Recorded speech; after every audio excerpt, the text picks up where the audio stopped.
डमोजिडाणं डमोजिडाणं डमोजिडाणं नमोजिडाणं नमोजिडाणं नमोजिडाणं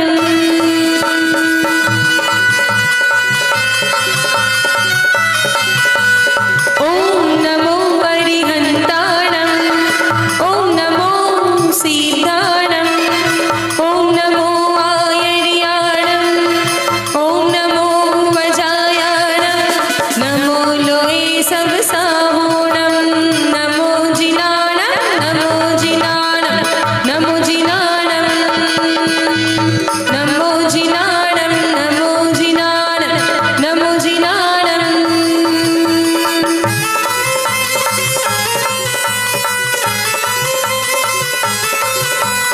कुसहाजिय संभव अहिनंदन सुमय पौम सुपास चंद जिन उपयंत सेयन संवास पूज जिन विमल अनंता धम्म संति कुंतु वर मल्ली मुनि सुवयन मिनी महल्ली पास नाम महावीर महेशं वंदामि 24 जिनेशं नमो जिनाणं नमो जिनाणं नमो जिनाणं नमो जिनाणं नमो जिनाणं नमो जिनाणं नमो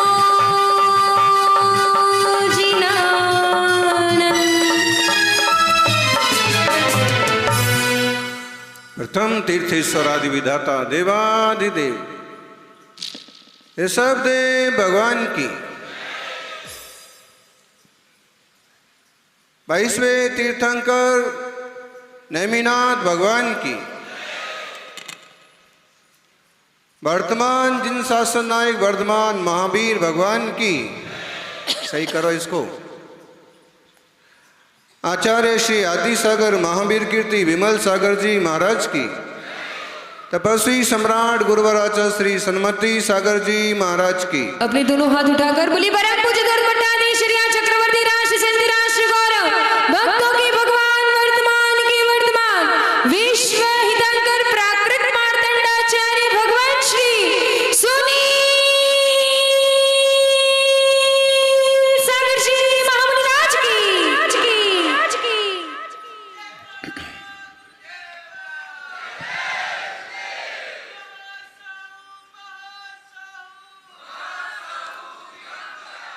जीवन एक अंतर्देशी लिफाफा है। आजकल नहीं चलता, लेकिन जिनने देखा है जीवन एक अंतर्देशी लिफाफा है। एक बार मुड़ता है, दूसरी बार मुड़ता है, तीसरी बार मुड़ता है कि पोस्ट हो जाता है। जीवन में 3 मोड़ आते हैं, जिसे हम बचपन, युवावस्था और बुढ़ापा कहते हैं। बचपन समय और शक्ति है, लेकिन धन नहीं होता है। बच्चों के पास समय भी खूब होता है और शक्ति भी इतनी होती है कि उछल कूद करके वो माँ बाप को भी परेशान कर देते। समय भी है, शक्ति भी है, लेकिन धन नहीं है। जवानी धन है, शक्ति है, लेकिन समय नहीं है। अजय भाई, धन है, शक्ति भी है, लेकिन समय की बड़ी किल्लत पड़ती। और बुढ़ापा धन है, समय भी है, लेकिन शक्ति नहीं है।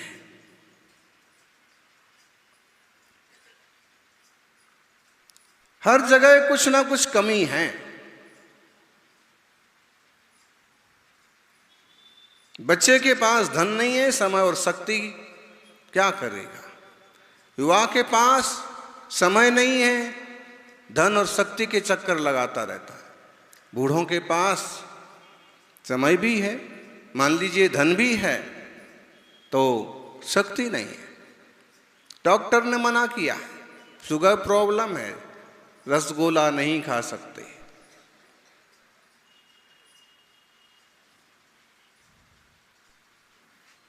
युवाओं के पास खाने का समय नहीं है और बच्चे को रोज मिलता नहीं है। क्या करेंगे इस अनित्य संसार में, परिवर्तनशील संसार में?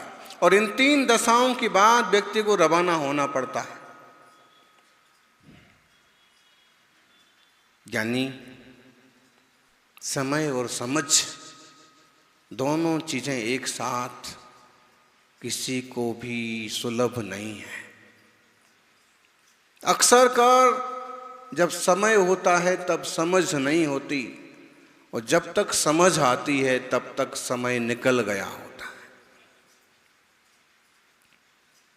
और जिसे समय और समझ दोनों एक साथ मिलें वो कोई सौभाग्यशाली होता है। वो अध्यात्म का, परमार्थ का रास्ता अपना करके भवपार हो जाता है।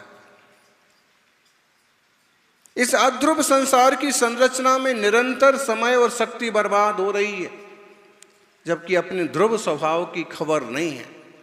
पहली भाव का नाम अगर अध्रुव है तो पहली आत्मा की सत्ता का नाम ध्रुवता है। ध्रुव स्वभाव की दृष्टि करो।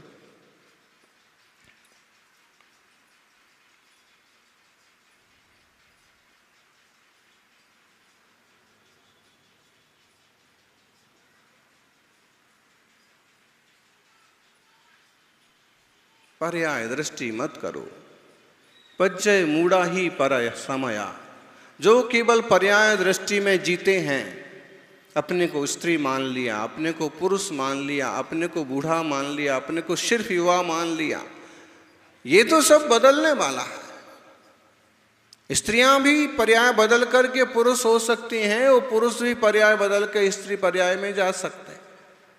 इंसान भी पशु पर्याय में जा सकता है और पशु भी इंसान हो सकता है। स्वापी देवोपि देवा स्वा।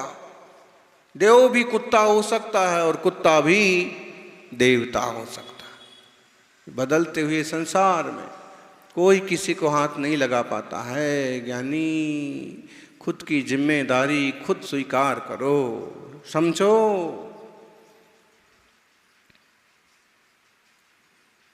जो आया सो जाएगा।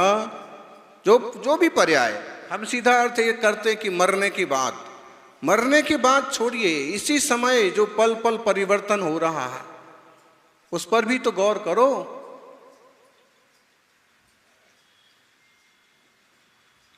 जो आया सो जाएगा।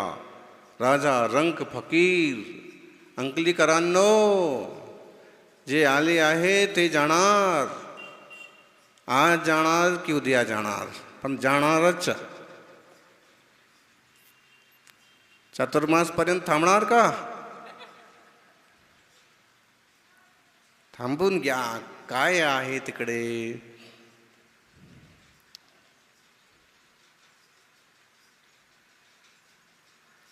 सगळा आत्म्यामध्ये आहे आणि जेथे तुम्ही तेचेच तुमचे आत्मा।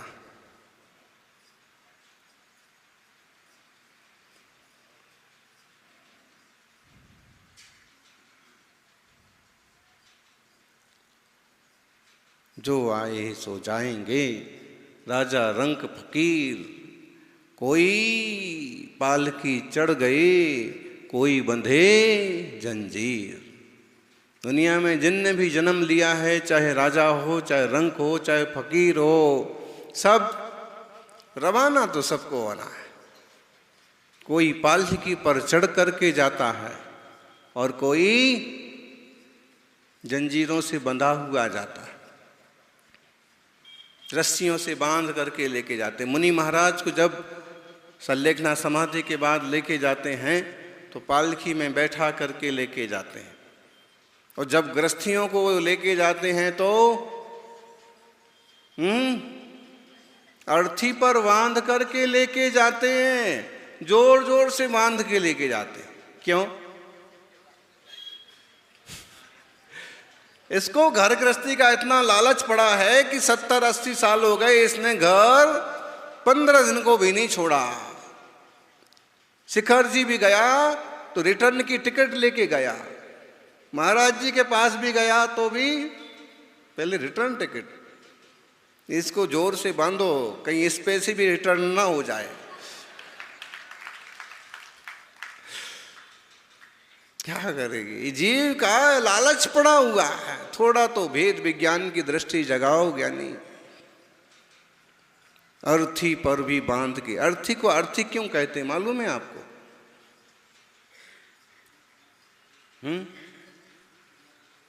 कोई बता सकता है अर्थी को अर्थी क्यों कहते हैं?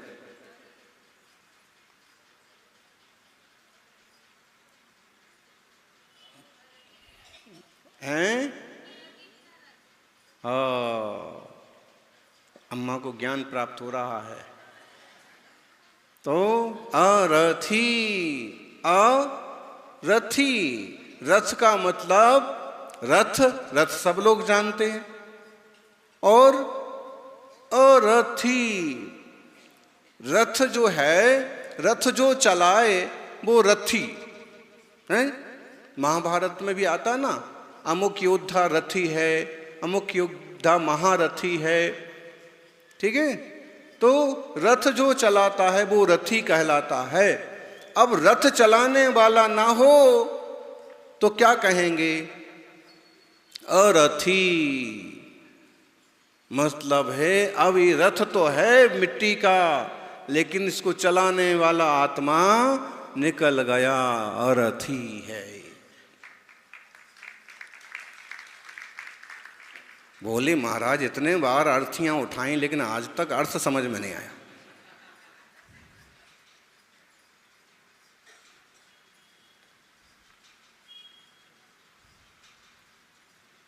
अरथी, जब तक हम रथी हैं तब तक अपने रथ को जहां ले जाना चाहते हो चल दो।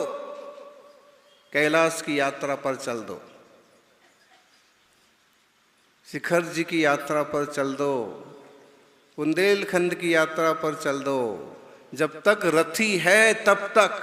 बाद में तो ये अरथी जब हो जाएगा ना तो ये कहीं नहीं जाएगा। 4 जने उठा करके इसको वहां लेके जाएंगे जहां से कभी वापस नहीं लाना पड़ता। और ऐसे भी रख के नहीं आएंगे, हैं? हाँ, सीधे सीधे सीधे सीधे लकड़ी से ना जलोगे तो हल्का फुल्का घी डालेंगे, उससे भी ना जलोगे तो पेट्रोल। और अब तो मशीन आ गई, सीधा डब्बे में भरो और एक थैली में राख बंद करके दे देंगे, ले जाओ। विचार करने जैसी चीज है। जिस देह के पीछे इतना अपन करते रहते हैं उसका अंत क्या है? आप कहोगे महाराज इस तरह के चिंतन से लाभ क्या है? सबसे बड़ा लाभ है इस तरह के चिंतन से हमारी विकृतियां टूटती हैं, हमारी नींद टूटती है, हमारे खान पान में सुधार आता है। किसी को कष्ट दे करके अगर कोई वस्तु मिलती है तो उसे लेकर के हमें सुख नहीं मालूम पड़ता। फिर हमारी वृत्तियों में सुधार आता, जिससे पाप ना हो, जिससे आश्रवबंध ना हो, वैसे क्रिया करो। सज्जनों, जीव निबद्धम देहम क्षीरोदय में वेणस्य दे सिद्धम भोगोपभोग कारण दब्बम नित्यम कहम होदी। जीव निबद्धम देहम, जीव निबद्धम देहम मतलब समझ में आया? जीव निबद्धम देहम प्राकृत का शब्द है। जीव देह से बंधा हुआ है। आयु पूरी हुई तो छूट जाता है, दूसरी पर्याय में दूसरा शरीर मिलता है। जीव निबद्धम देहम क्षीरोदय मिव विणस्य देशिगम। क्षीरोदय, खीर मतलब, खीर मतलब बोले महाराज चावल, दूध, शक्कर, इलायची, खसखस, बादाम, मुनक्का। मुनक्का आपको मुनक्का चलाएंगे, बोले आप शक्कर नहीं लेते हो आपको। लेकिन ये सब मिल करके जो खीर बनती है अपन उसे खीर समझते हैं। एक्चुअल में ये खीर, ये प्रसिद्ध शब्द हो गया। खीर का मतलब होता है क्षीर, और क्षीर का मतलब सिर्फ दूध होता है। लेकिन लोक में आप देखिए, दूध को तो हम दूध बोलते हैं, संस्कृत में दूध को बोलेंगे दुग्ध, और जो हम लोग बोलते हैं वो प्राकृत में बोलते हैं दूध। छोटा बच्चा तो और बोलता है दुध, दुद्धू, वो पूरी प्राकृत बोलता है छोटा बच्चा। तो दूध ज्ञानी, दूध में चावल मिलाते हैं तो खीर बन जाती है। जीवन में धर्म मिलाते हैं तो तकदीर बन जाती है।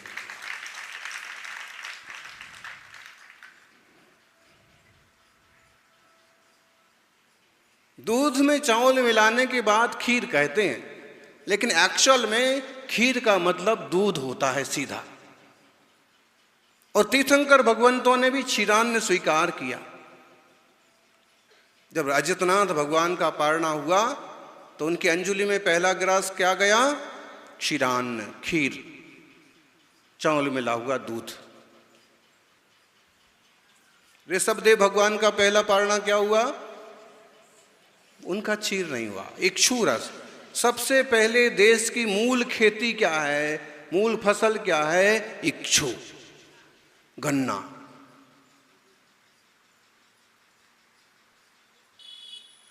ये बैठे अंकली वाले, इनके यहाँ गन्ना बहुत होता है। गन्ना भी बहुत होता है और अन्ना भी बहुत होता है। गांव में आपको 10-20 अन्ना तो मिल ही जाएंगे। बड़े दादा को अन्ना बोलते हैं, अन्ना।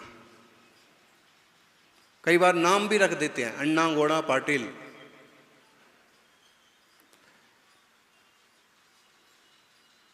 तो गन्ना खाते हैं, अन्ना बन जाते हैं।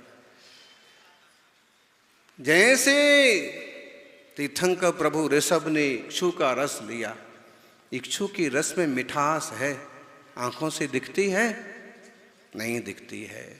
लेकिन जब उसको तपा तपा तपा तपा तपा करके गुड़ बनाते हैं, शक्कर बनाते हैं, तो फिर आंखों से भी ये शक्कर है, मिठाई है, अब खाओ।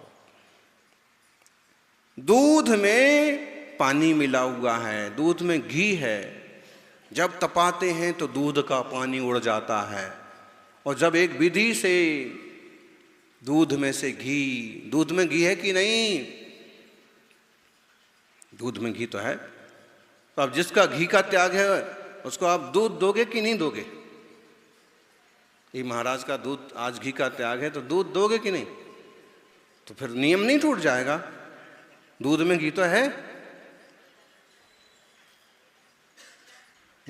इस बात को आचार्य सम्मंत्र भद्र जैसे न्यायाचार्य भी बहुत अच्छे से पेश करते हैं कि बोले जिसका दूध का त्याग है वो दही ले सकता है, जिसका दही का त्याग है वो दूध ले सकता है, घी ले सकता है, लेकिन जिसका गोरस का त्याग है वो कुछ नहीं ले सकता।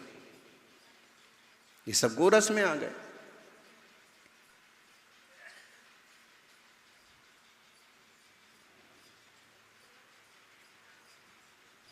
समझने की बात है। दूध में घी मिला हुआ है, लेकिन आंखों से क्यों नहीं दिखता? बहुत सुंदर श्लोक है। तिल मध्ये यथा तैलम, दुग्ध मध्ये यथा घृतम, काष्ठ मध्ये यथा बन्नी, शक्ति रूपेण संस्थिता, देह मध्ये तथा सेवा, यो जानाति सा पंडितः।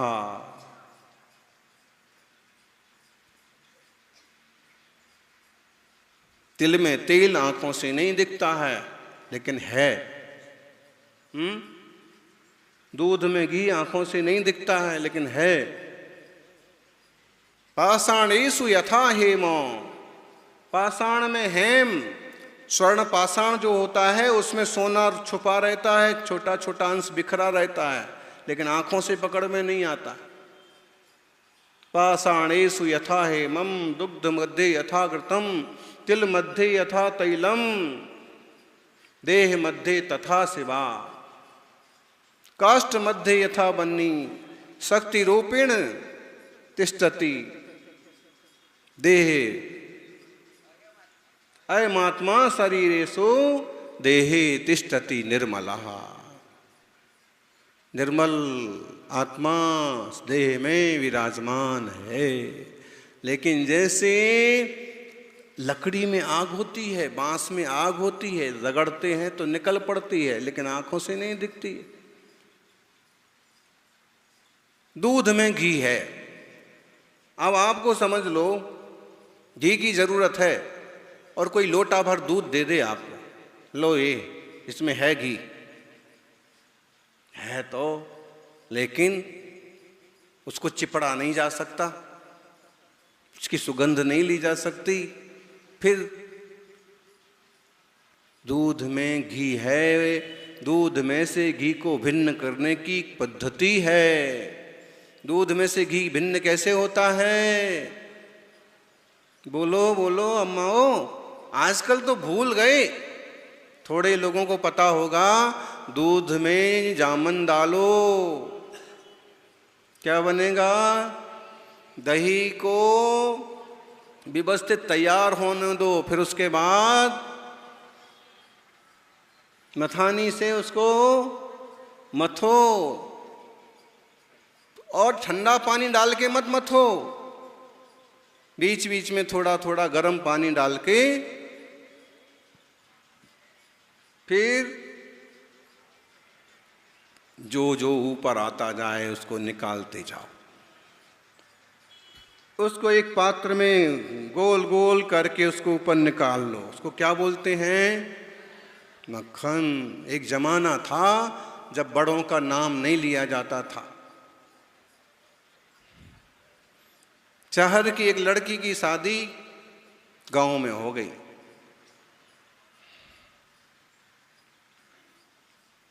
सासू माँ ने कहा, बेटा बिलो, दही बिलो। दही बिलोते बिलोते ऊपर तैरने लगा। तो उसने कहा कि सासू माँ मक्खन। उसने कहा, सासू ने, अरे बेटा मक्खन तेरे ससुर का नाम है, बड़ों का नाम नहीं लिया करते हैं। ठीक है। दूसरे दिन फिर कहा, बिलो दही बिलो। दही को बिलोया, मथा, फिर आया। उसने कहा, माता जी, पिताजी,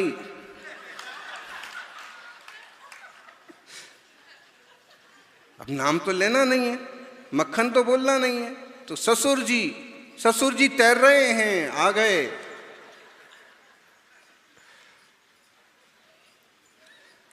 बिना मेहनत के, बिना मथानी के, बिना मथे मक्खन नहीं निकलता है। आजकल कुछ लोग बिना मथे ही मक्खन निकालना चाहते, बिना तपे ही घी बनना चाहते। मथना भी पड़ता है और तपना भी पड़ता है, तब जाके घी बनता है।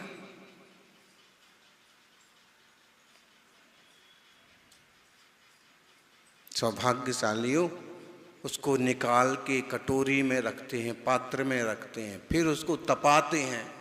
और जब तपता है तो उसमें हल्का फुल्का कचरा फिर निकलता है। ऊपर का ऊपर निकालते हैं, नीचे का नीचे निकालते हैं, फिर 8 पहरा घी आता है, जिसको हाथ में छूते ही सुगंध मालूम पड़ने लगती। ऐसे जब तप जाएंगे तब हमारे जीवन में भी सिद्धों जैसी सुगंध पैदा होगी।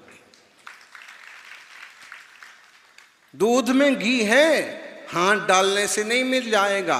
अब दूध में घी है और आप कहो कि दूध में घी है तो अलग से घी मंगाने की क्या जरूरत है? पूरियां तलना है, कचौड़ी बनाना है तो दूध में ही डाल दो, इसमें घी है, चल जाएंगी।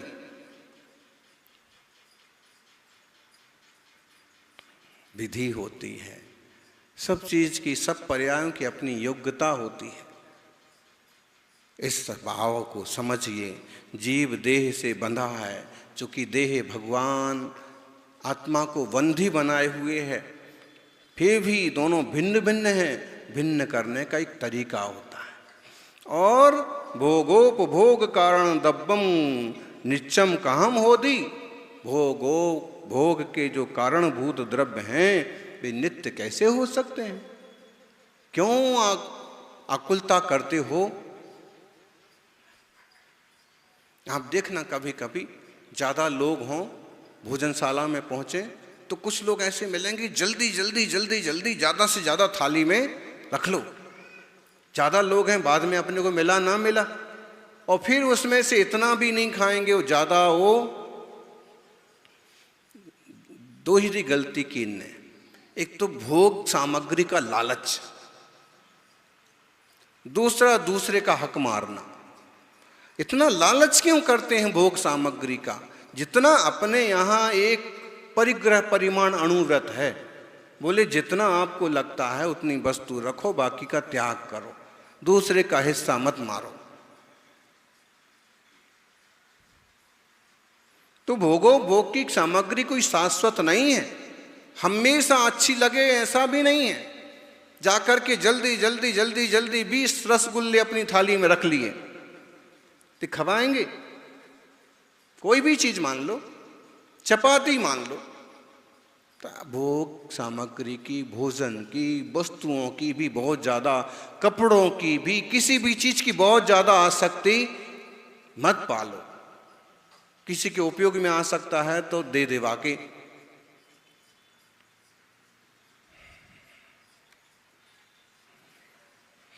आत्मार्थियों, इस देह के भीतर आत्मा, भगवान आत्मा, अपनी भगवत्ता को पहचानो, अपने स्वरूप को पहचानो।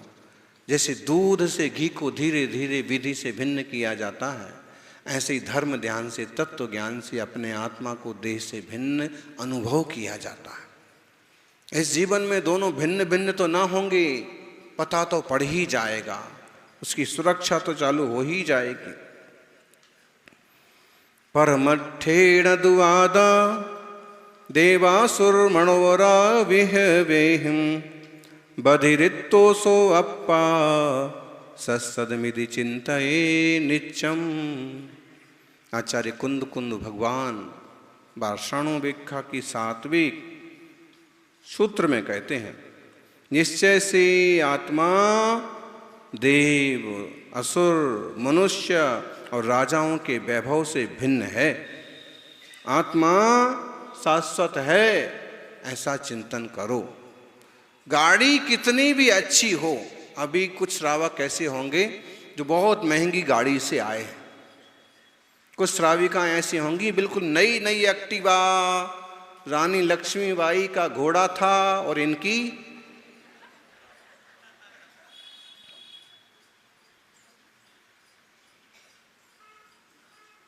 लेकिन ये अच्छी बात है कि उसका उपयोग जिनालय जाने को और धर्म ध्यान के लिए हो रहा।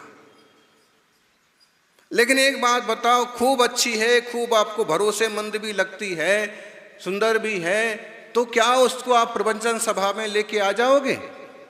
नहीं, कितना भी हो और कितनी भी छोटी जगह मिले, लेकिन बाहर ही रखेंगे।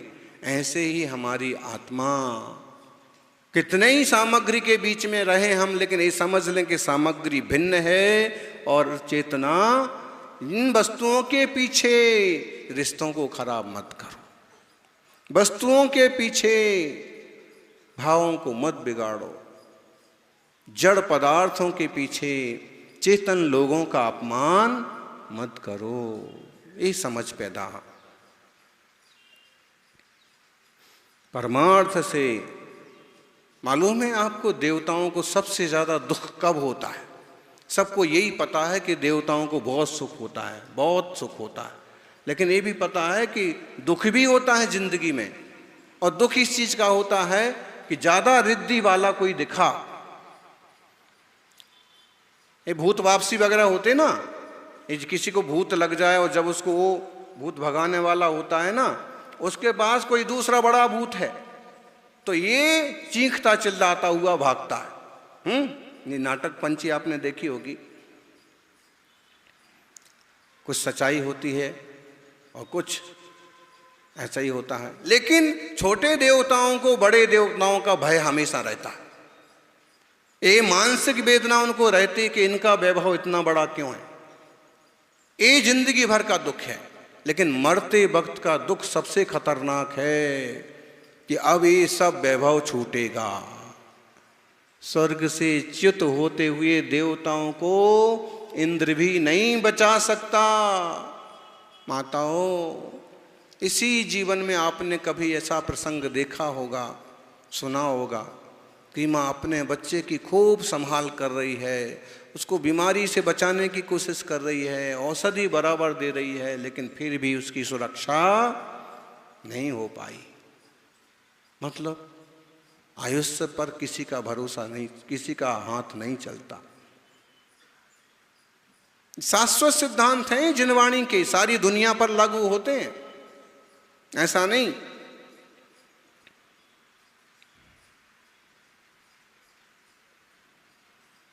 देवताओं के एक बहुत सुंदर प्रसंग है। एक राजा हुए मुंज, इतिहास प्रसिद्ध हुए।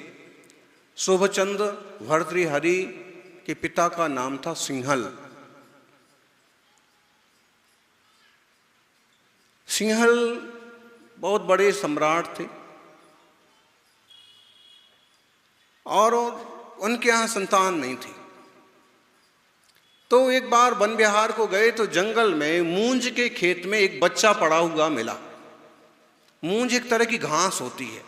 अब आप शहर के लोगों को क्या बताएं, गांव वालों को पता है मूंज जानते हैं आप लोग, जिस पर सफेद फूल आ जाता है, वो वाली घास, रुई का जैसा एक फूल आ जाता है। उसको बुंदेलखंड में क्या बोलते हैं, मूंज। तो मूंज के खेत में उनको एक बच्चा मिला। बच्चे को लेके आए, रानी को कहा कि इसे अपन राजकुमार मान के पालन करेंगे। मूंज के खेत में मिला था तो उनका नाम क्या रख दिया, मुंज।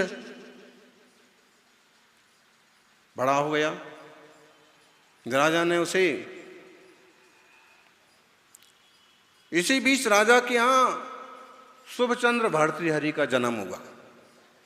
शुभचंद्र एक बड़े आचार्य हुए जैन शास्त्रों में, ज्ञानार्णव के रचयिता।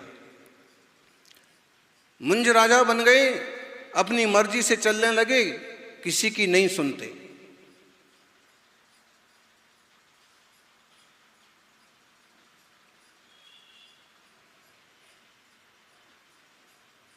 एक बार उन्होंने दरबार लगाया। दरबार में एक पहलवान आया और उसने एक भाला कहिए, सब्बल कहिए, लोहे का एक छड़ लिया और जमीन में जोर से गाड़ दी। उसने कहा इसे कोई उखाड़ सकता है, मेरे से ज्यादा ताकतवर कोई है? बहुत सैनिकों ने कोशिश की लेकिन उखाड़ नहीं पाए। राजा उठे और उन्होंने, मुंज थे, ताकत वाले थे, उन्होंने उसको उखाड़ दिया। अब उन्होंने फिर उसको गाड़ करके कहा, फिर चैलेंज दिया, अब इसे कोई उखाड़ सकता है क्या?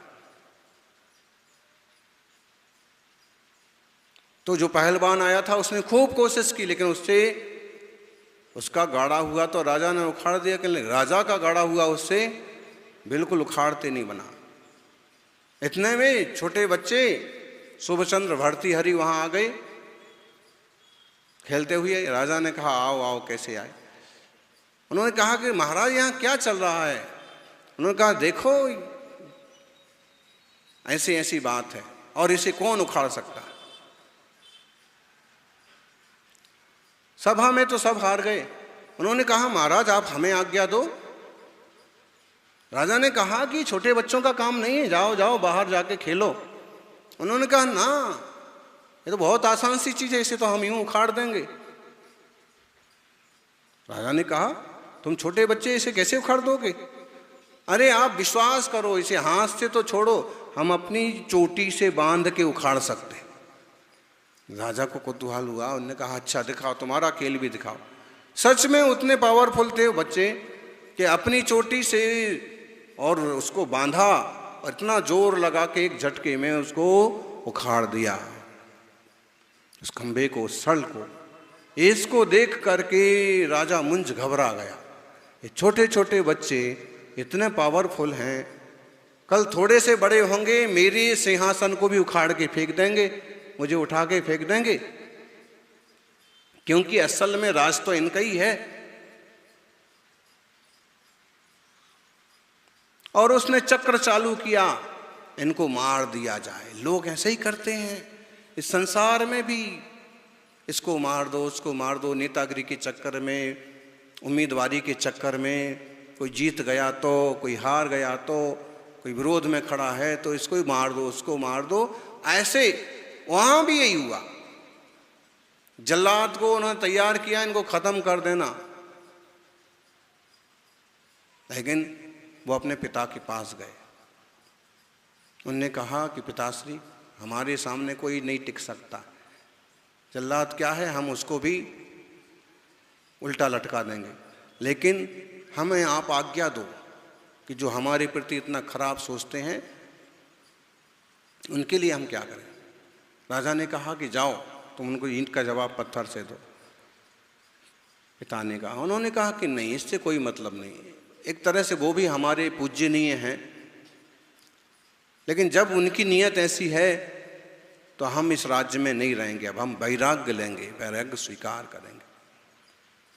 उन्होंने एक संदेश भेजा कि राजा मुंज को कहना कि आपने इस सत्ता को शाश्वत माना है, लेकिन हमें पता है कि दुनिया में शाश्वत कुछ भी नहीं है। एक दिन आप भी इस धरती पर नहीं रहोगे और आप राज्य के पीछे अपने बच्चों का कत्ल कराने को तैयार हैं, तो ये राज्य आपको ही मुबारक हो, हम तो तपस्या करने चले।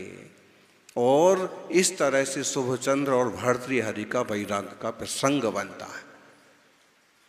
तो क्या राजा मुंज के लिए हमेशा के लिए, उनने जब ये पत्र पढ़ा, जब ये संदेश सुना तो बहुत बेचैन हो गए। इतने ताकत वाले भी हैं बच्चे और इतने बुद्धिमान भी हैं। बात तो सच्ची है कि मुझे भी मरना ही होगा कभी ना कभी, लेकिन इससे अच्छे राज्य के उत्तराधिकारी कहाँ से मिलेंगे। फिर उन्होंने खूब भाग दौड़ की, लेकिन वो दोनों वापिस नहीं आए। कहते हैं दिगंबर मुनिराज के पास शुभचंद्र ने दीक्षा ली और किसी बाबा जी के पास भर्तृहरि ने दीक्षा दी। आगे की कहानी भी बड़ी रोचक है, लेकिन समझने की बात है कि इतिहास प्रसिद्ध ये राजा ये भी अनित्य भावना को नहीं समझ पाया, और जब तक समझा तब तक उसके अपने परिवार के लोग उससे दूर चले गए। इसलिए जब तक हमें प्रज्ञा है, जब तक हमारे हाथ में शक्ति है, तब तक हमें समझ लेना चाहिए। सब भाग्यशालियों, धन्य हैं वो शुभचंद्र और मुनिराज बने, महान आचार्य बने। वैराग्य भाव स्वीकार करना बहुत ऊंची चीज है, और वैराग्य से सीधे साक्षात्कार न कर पाए तो कम से कम जीवन में सुधार तो आना ही चाहिए। बैर भाव किसी से नहीं, खींचतान बहुत लंबे टाइम की नहीं।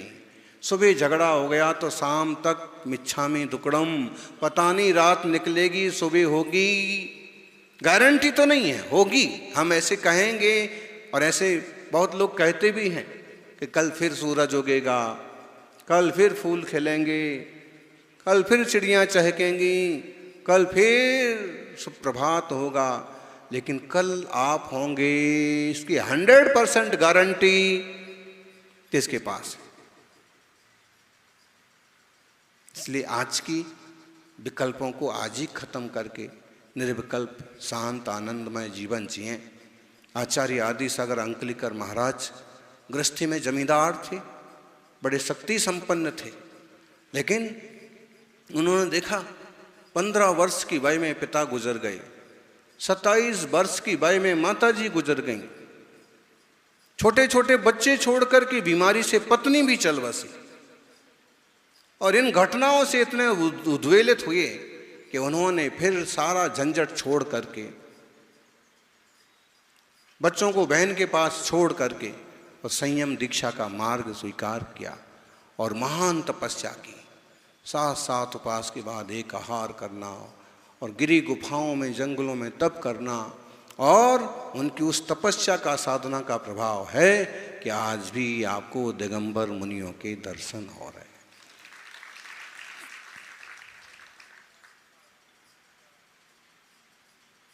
आचार्य भगवान अनित्य भावनाओं को भाने वालों में से सबसे आगे थे। हम भी थोड़ा थोड़ा सम्यक चिंतन करें और ध्रुव स्वभाव को उपलब्ध होने का पुरुषार्थ करें। जय बोलिए 24 तीर्थंकर।